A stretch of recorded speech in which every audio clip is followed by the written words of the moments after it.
دوستو، خداوند کا کلام آپ تک پہنچا ہے۔ پلیز لائک اور شیئر لازمی کیجیے۔ God bless you. صفنیہ دوسرا باب۔ اے بے حیا قوم، جمع ہو، جمع ہو، اس سے پہلے کہ تقدیر الہی ظاہر ہو اور وہ دن بھس کی مانند جاتا رہے اور خداوند کا قہر شدید تم پر نازل ہو اور اس کے غضب کا دن تم پر آ پہنچے۔ اے ملک کے سب حلیم لوگو جو خداوند کے احکام پر چلتے ہو، اس کے طالب ہو، راست بازی کو ڈھونڈو، فرودنی کی تلاش کرو، شاید خداوند کے غضب کے دن تم کو پناہ ملے، کیونکہ غزہ متروک ہوگا اور اسکلون ویران کیا جائے گا اور اشدود دوپہر کو خارج کر دیا جائے گا اور اقرون کی بیخ کنی کی جائے گی۔ سمندر کے ساحل کے رہنے والوں یعنی کریتیوں کی قوم پر افسوس۔ اے کنعان فلسطینیوں کی سرزمین، خداوند کا کلام تیرے خلاف ہے، میں تجھے نیست و نابود کروں گا یہاں تک کہ کوئی بسنے والا نہ رہے، اور سمندر کے ساحل چراگاہیں ہوں گے جن میں چرواہوں کی جھونپڑیاں اور بھیڑ خانے ہوں گے، اور وہی ساحل یہودا کے گھرانے کے بقیہ کے لیے ہوں گے، وہ ان میں چرایا کریں گے اور شام کے وقت اسکلون کے مکانوں میں لیٹا کریں گے، کیونکہ خداوند ان کا خدا ان پر پھر نظر کرے گا اور ان کی اسیری کو موقوف کرے گا۔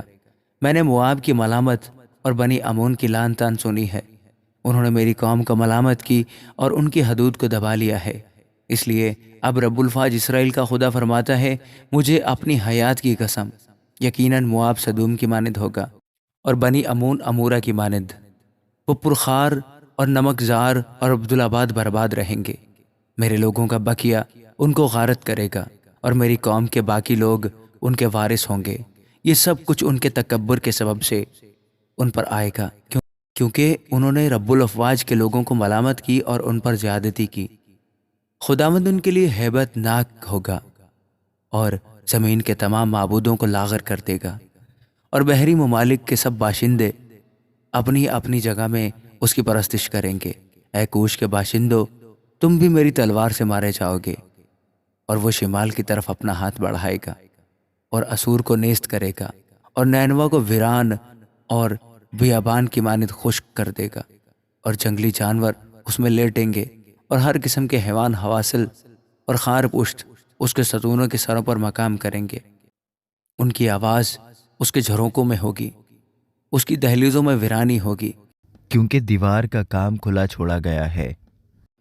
یہ وہ شادمان شہر ہے جو بے فکر تھا، جس نے دل میں کہا، میں ہوں اور میرے سوا کوئی دوسرا نہیں۔